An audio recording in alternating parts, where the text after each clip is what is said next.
Lo dijo en la primera hora.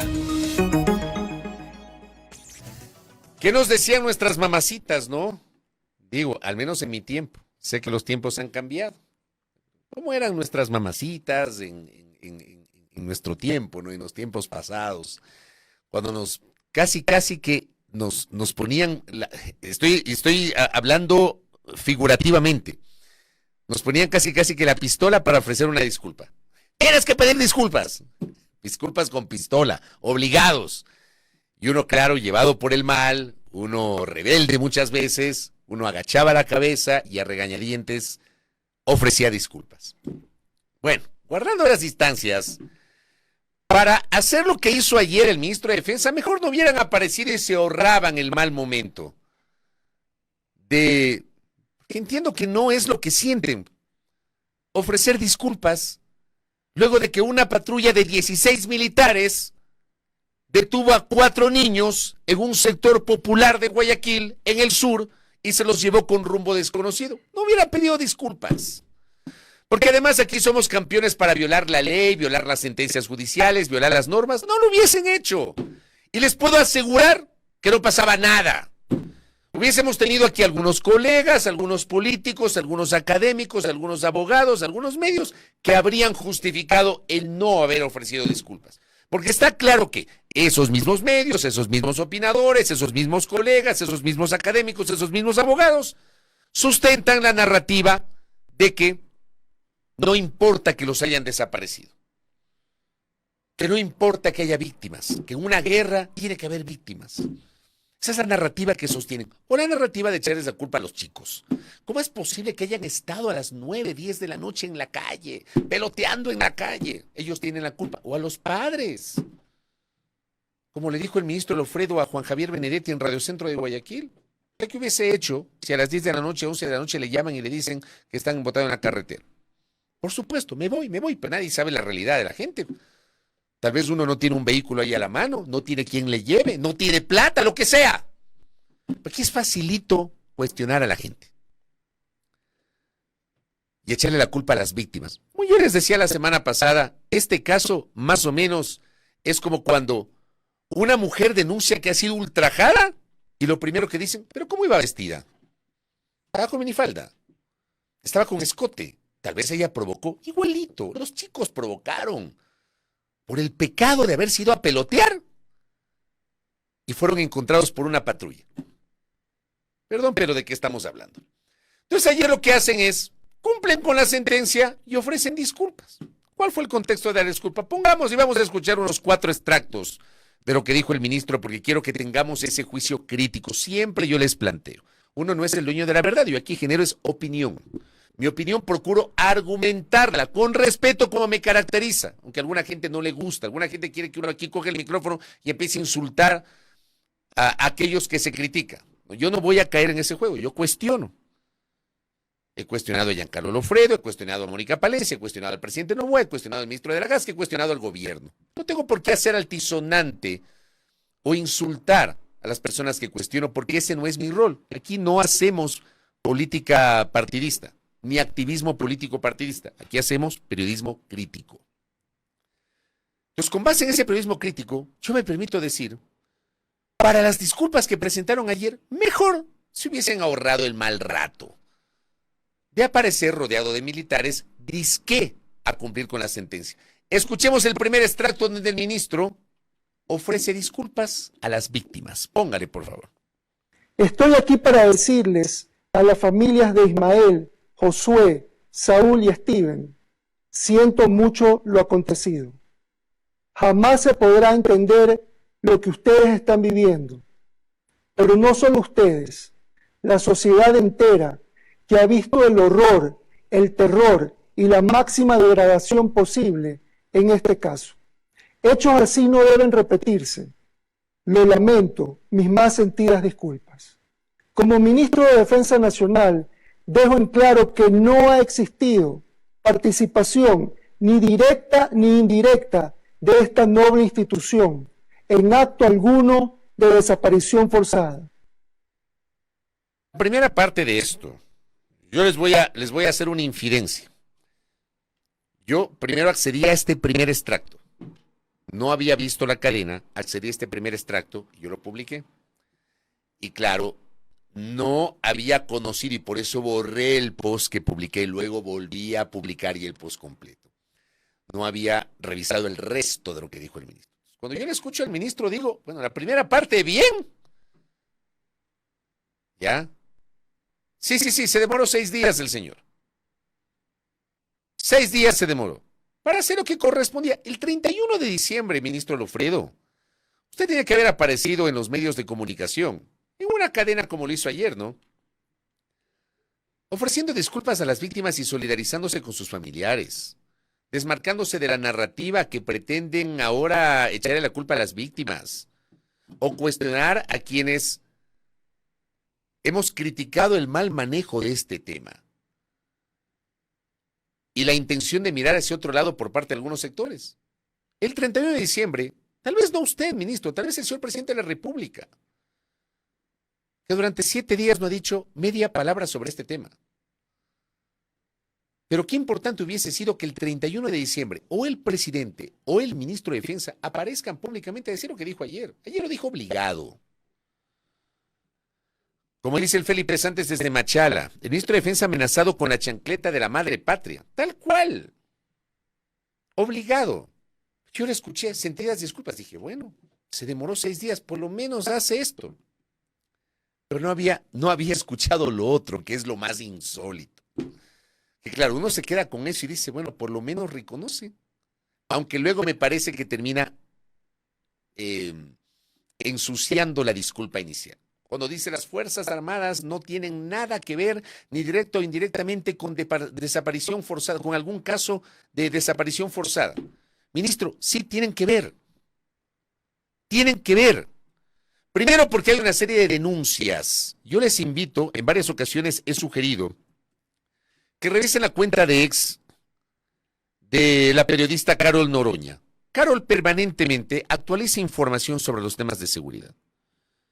Carol permanentemente ha estado justamente publicando detalles sobre el uso desmedido de la fuerza y también denuncias de desaparición forzada que no han sido aclaradas, que no han tenido medios, que no han tenido la misma viralidad, la misma viralización en redes sociales.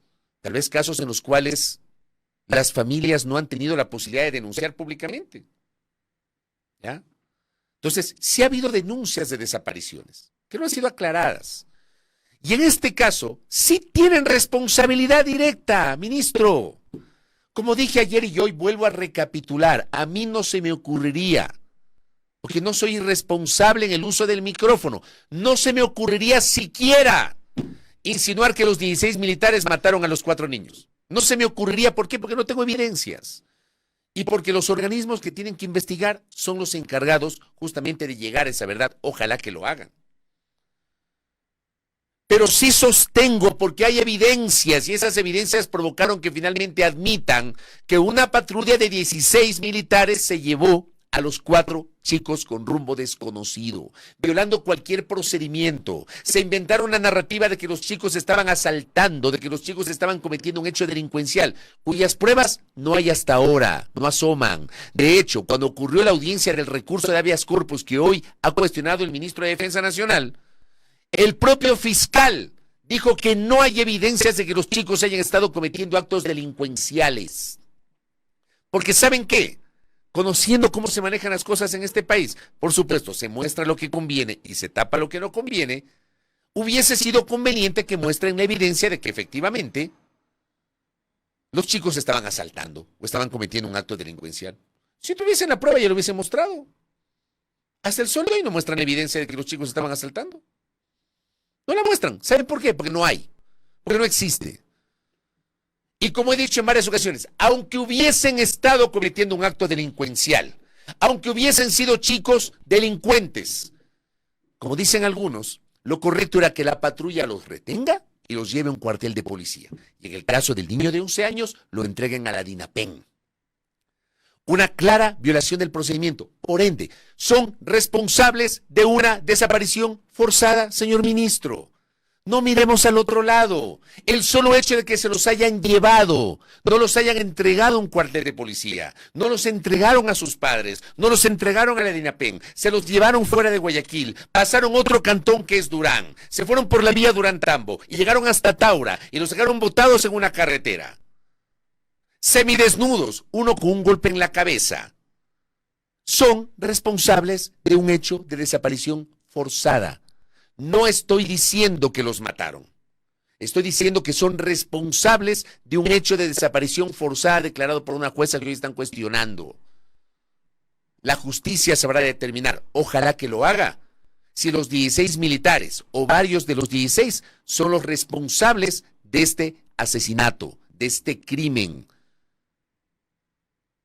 Que ojalá que el Ecuador no lo olvide. Porque lamentablemente acá la disputa política nos desborda de tal manera que nos olvidamos de esto que es realmente importante. Yo ayer conversaba con alguna gente, ¿no? Si esto hubiese pasado en otra época, hubiésemos tenido marchas en las calles. Y no hablo de los últimos, de los últimos años, ¿no? No hablo del 2010 a la fecha, no hablo de los últimos 14, 15 años, no. Hablo yo de décadas atrás.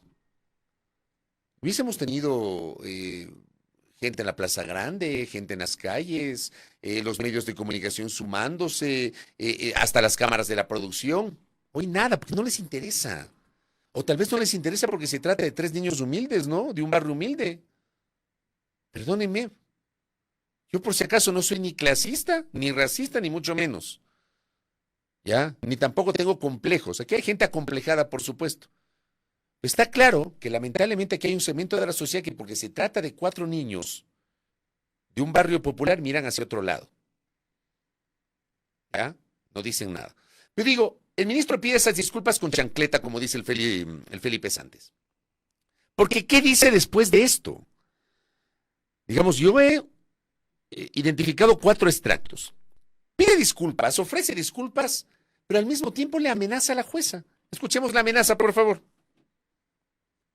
Esta transmisión se está haciendo el día 6 de enero del 2025, dentro del plazo establecido en el horario de máxima audiencia y en cadena nacional, dando de este modo cumplimiento a la sentencia. Señora jueza, he cumplido con lo que usted dispuso, a pesar de que llegaremos hasta las últimas consecuencias para que se sancione su actuación, ya que la misma ha dado paso a una persecución política y no voy a permitir que su sentencia sea utilizada para arrodillar a las Fuerzas Armadas que trabajan por la paz y el respeto a los derechos humanos. También se deberá investigar el uso de la narrativa de los derechos humanos como instrumento de persecución política. Las Fuerzas Armadas no permiten ni oportunismos ni intimidación, más aún en medio de un conflicto armado interno. Así dice el ministro, ¿no? Está bravísimo el ministro con la jueza. Y le amenaza a la jueza que va a llegar a las últimas consecuencias. Vea, ministro, agachen la cabeza. En serio, ofrezcan disculpas a las familias, ni siquiera al país, a las familias. Agachen la cabeza y lleven adelante un proceso interno. Apoyen las investigaciones.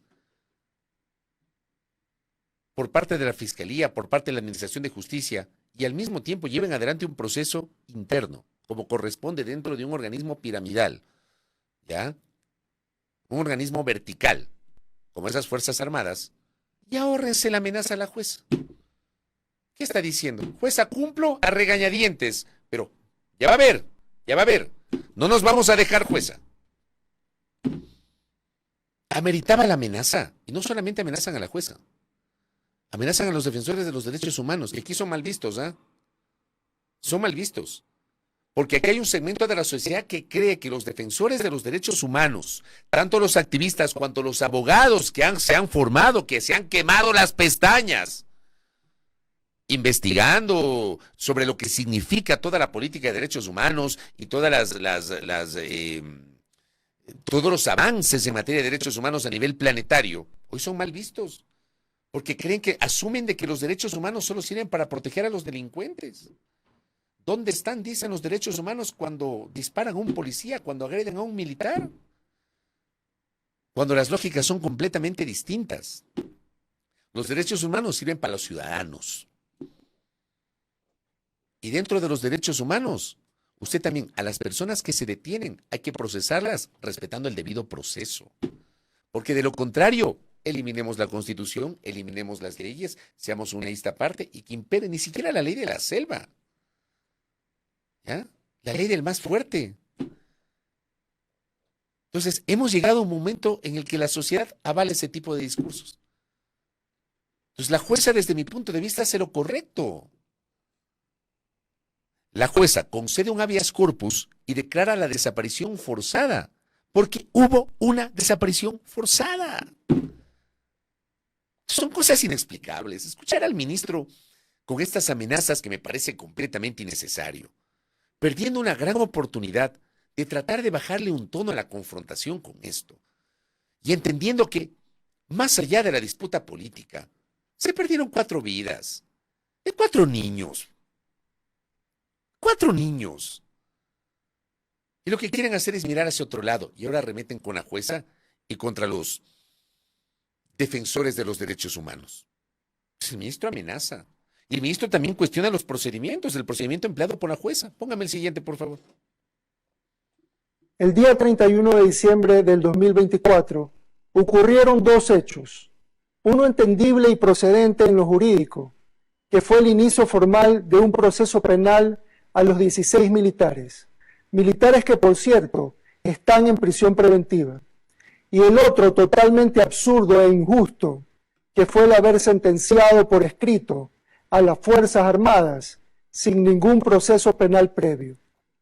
Esta injusticia en contra de las Fuerzas Armadas fue cometida por una jueza en materia constitucional, declarando la existencia de una desaparición forzada, a pesar de que no tenía capacidad ni facultad legal alguna para hacerlo. Bueno, acá en el TikTok están que me insultan, ¿no? Les dicen a los chicos niños rulais. Yo no sé cómo saben que son niños rulais. A mí me dicen periodista paupérrimo. Pero bueno, de todo hay en la viña del Señor. De todo. O sea, lamentablemente hay fanáticos del uno, del otro lado, que no entienden muchas veces el sentido de la crítica. Resulta que apelaron, ¿no? Diario El Universo publicaba a propósito de esto que dijo el ministro, que el Ministerio de Defensa presentó un recurso de apelación por el habeas corpus que reconoció la desaparición forzada en el caso de las Malvinas. ¿Cómo se van a meter con los militares, no? ¿Cómo se van a meter con las Fuerzas Armadas? La Procuraduría General del Estado, abogada del Estado, la Procuraduría, ¿no? Pero la Procuraduría, abogada del Estado, aparece para defender el discurso oficial. Ha interpuesto de forma escrita su recurso de apelación. La Procuraduría, institución que defiende legalmente al Estado, solicita que se sirva a disponer que se remite el expediente a la Corte Provincial de Justicia del Guayas para que, previo sorteo, una de las salas especializadas aboque conocimiento del presente recurso. El habeas corpus había sido interpuesto por la familia de los menores de las Malvinas. Ya vamos a conversar con Fernando Bastias, que ha estado conjuntamente con Billy Navarrete permanentemente acompañando y asistiendo a las familias justamente en esta situación. La ministra de Gobierno, la ministra del Interior, Mónica Palencia, había presentado un escrito. Por aquí tengo la referencia de lo que presentó la ministra Palencia.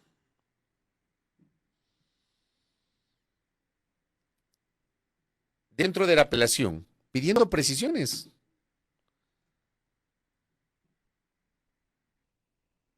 Déjenme que estoy buscando el término exacto que utilizó la ministra. Acá está. La ministra del Interior, Mónica Palencia, presentó una ampliación del recurso de apelación dentro del proceso de habeas corpus concedido a las familias de los 4 menores de las Malvinas, que admitió la figura de la desaparición forzada. En un amplio alegato, la ministra expresó su rechazo e indignación total por este asesinato. Bueno, resulta que desde el 31 de diciembre, el presidente, el ministro Lofredo, la ministra Palencia han hecho mutis camino al foro y no han dicho nada. Ya. Hoy dicen que representan su repudio y rechazo a lo que ha pasado. Están indignados, dicen. Al menos públicamente no se les ha notado eso. Pero están indignados, pero pidió que se declare la nulidad de lo actuado. por improcedencia de la vía, falta de competencia, yuxtaposición de acciones constitucionales penales, indebida persecución al Estado ecuatoriano en tiempo y forma, adelantamiento de las bases de imputación penal, entre otros casos. Se quedan en la parte macro, ¿no? Tratando, como digo, de desvirtuar lo que se ha hecho. Y claro, el ministro también aparece, este es el último extracto que saqué del ministro, hablando de las sanciones a los militares, diciendo, sí señores, nosotros hemos tomado correctivos. Escuchemos al ministro, la última parte, por favor. Una vez se tuvo conocimiento de los hechos, las Fuerzas Armadas actuaron como correspondía para garantizar la transparencia y el respeto a los derechos humanos en este caso. Se ha realizado una serie de acciones que permitieron que los 16 miembros de una patrulla de la Fuerza Aérea Ecuatoriana comparecieran y ahora ellos defenderán sus posturas ante la justicia ordinaria como corresponde. El trámite de sanción administrativa dentro de la justicia militar también está en marcha. Bueno, acá me preguntan cuánto me paga el prófugo. ¿Qué les diré? El prófugo, como le llaman, varias veces me dedica a tweets atacándome. Pero son chistosos algunos. De verdad que uno trata de administrar un poquito las emociones y tener un mínimo de inteligencia emocional para aguantar todas las tonterías que muchas veces se dicen. Lo que yo comento aquí es por un tema de convicción. Como he dicho en varias ocasiones, yo no tengo agenda político-partidista. Yo lo que comento acá con ustedes, con la transparencia con la que procuro hablarles, ¿ya? Es por lo que yo siento y creo. No tiene nada que ver, como le llaman, el prófugo, que los GDOs, que no sé qué. No. A mí no me van a escuchar jamás defender un grupo de delincuencia organizada.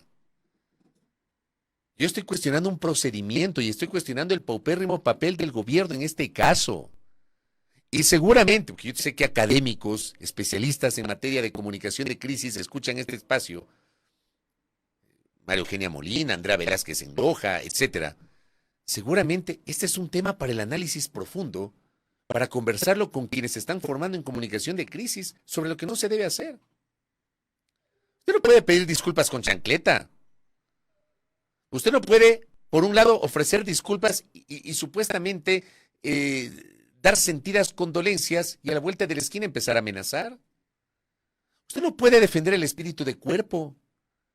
A mí no me van a escuchar jamás atacar a la institución llamada Fuerzas Armadas, pero sí identificar casos que han quedado ahí en el aire, de malos elementos que los ha habido, de todo ahí en la viña del Señor, ¿no? Hay malos militares, hay malos policías, hay malos políticos, hay malos jueces, hay malos fiscales, hay malos periodistas. Así es, de todo ahí en la viña del Señor. O sea, dejemos de lado el espíritu de cuerpo. Aquí se cuestiona un procedimiento mal empleado por parte de Fuerzas Armadas y se cuestiona este tipo de discursos en donde mejor debieron haberse ahorrado estos minutos, donde aparece el señor ministro rodeado de un montón de militares para, desde mi punto de vista, sin ningún tipo de empatía, disque ofrecer sentidas disculpas y a la vuelta de la esquina amenazar a la jueza y no reconocer los excesos que se han cometido. Aquí ha habido un segmento de la sociedad que, por ejemplo, aplaudía esas prácticas. El ministro ha dicho que se defienden los derechos humanos, que los militares defienden los derechos humanos. Bueno, yo les invito a recordar cuando comenzó recién el papel de los militares luego de que hace casi un año, estamos 7, mañana 8, mañana se cumplirá un año de la declaratoria del conflicto armado interno, luego del asalto a TC Televisión. Mañana. Y durante las primeras semanas, resulta que empezaron a popularizarse videos de cómo los militares trataban a los delincuentes, a las personas detenidas por supuestamente cometer actos delincuenciales, que tenían tatuajes, les obligaban a cantar el rulay, que no sé qué. Así no era. Luego se dieron cuenta de que estaban metiendo la pata y dejaron de viralizar esos videos. Pero cuando se viralizaron esos videos, aquí hubo gente que aplaudía. Y a la gente que cuestionaba, son defensores de los delincuentes. Señores, esta decisión del gobierno de combatir al crimen organizado merece un mínimo de seriedad, ¿no les parece? De responsabilidad. Y el decir esto no significa que uno le haga el juego a los grupos de delincuencia organizada. A mí me han escuchado varias veces en este espacio decir, en lo personal, hablo a título personal porque es mi comentario. Y yo me hago responsable de las cosas que digo. Mi comentario. Siempre apoyaré cualquier acción que signifique que el país, que nosotros podamos recuperar la paz. Siempre, por supuesto. Pero al mismo tiempo, defenderé procedimientos. Procedimientos. A mí no me van a escuchar jamás defender a un grupo de delincuencia organizada, pero sí me van a escuchar cuestionar cuando no se aplican procedimientos, como lo que pasó con los chicos. Eso a ratos no se entiende, no se comprende. A mí me van a escuchar cuestionar a la Asamblea Nacional cuando corresponda, pero también me van a escuchar decir que, por Dios, no vendan humo. No se trata de aprobar 50,000 leyes, se trata de aplicar las que están vigentes y que no lo hacen. Se trata de respetar el marco constitucional, se trata de entender que el problema es de fondo, no solamente de forma, no quedarse solamente en la epidermis de la reacción, sino también de la prevención. Se trata de pensar en la necesidad de reconstruir, de reconstituir el tejido social, de entender que se requiere un verdadero sistema de rehabilitación social, no las cárceles, no las mazmorras que tenemos hoy en el Ecuador. Entonces, cuando se entienda eso, seguramente este combate al crimen organizado va a tener éxito. Va a tener éxito cuando además depuremos como sociedad la función judicial, en donde sí, no son todos, pero ha habido jueces corruptos, y ha habido fiscales corruptos, y ha habido abogados corruptos. Sí, pero no son todos. Porque también hay buenos jueces, también hay buenos fiscales, también hay buenos abogados. Como todo en la viña del Señor. Cuando entendamos eso, seguramente saldremos de la epidermis de que porque uno critique este tipo de actitudes, está haciéndole el juego al crimen organizado. A otro perro con ese hueso, vean, en serio. Entendamos la naturaleza de lo que estamos viviendo. Sí, respaldo al combate al crimen organizado, pero no se puede respaldar este tipo de prácticas y menos este tipo de discursos. Y menos que se le mienta a la gente o que se le venda humo a la gente. Y sobre todo, en este caso tan doloroso, que quieran mirar ese otro lado. Ayer yo sí creo que se pudieron haber ahorrado esos 4 minutos con 47 segundos, en lugar de hacer el papelón que finalmente hicieron. Fue una vergüenza. Primera plana. Todas las noticias, todas las voces.